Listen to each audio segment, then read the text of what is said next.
Pilipino.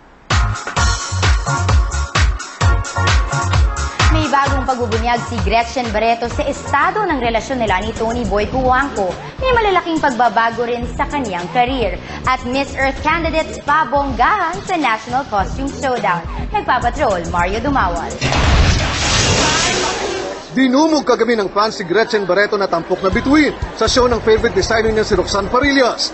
Dito inanunsyo ni Gretchen ang pagsabak niya bilang TV game show host, pati na ang kanyang pagko-concert tour abroad. 5 shows, 5 cities abroad. Supposed to be San Francisco, LA. I feel like a singer. Basta ako, I just want to give my best. And I want to be myself. Gusto ko lang masaya lahat. Nakalatag na rin ang kanyang project sa Star Cinema habang nananatiling in demand si Greta na simbolo ng kagandahan. Hangad niyang maglaho na ang lahat ng issue at intriga. Magpapasko na, wala akong panahon sa intriga. I only like anything that's positive is what I'm gonna take. Ayoko na ng negative.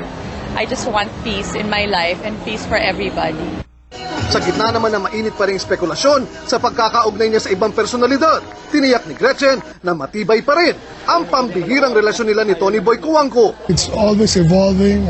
Right now, I'm happy where it is. I'm grateful that I am blessed with a kind of love that Tony has for me. It's what he calls unconditional love. Kung meron siyang naibibigay sa akin na pinahahalagahan ko, yun yung patience na meron siya para sa akin. Yun yung pagmamahal at respeto pa rin in spite of ... Sorpresa naman ang pagkapanalo kagabi ni Miss Philippines Carla Paula Henry bilang Miss Photogenic sa mainit na National Costume Competition ng Miss Earth Beauty Pageant.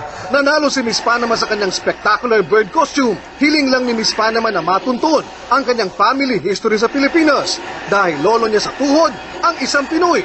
Mario Dumawal, Patrol ng Pilipino.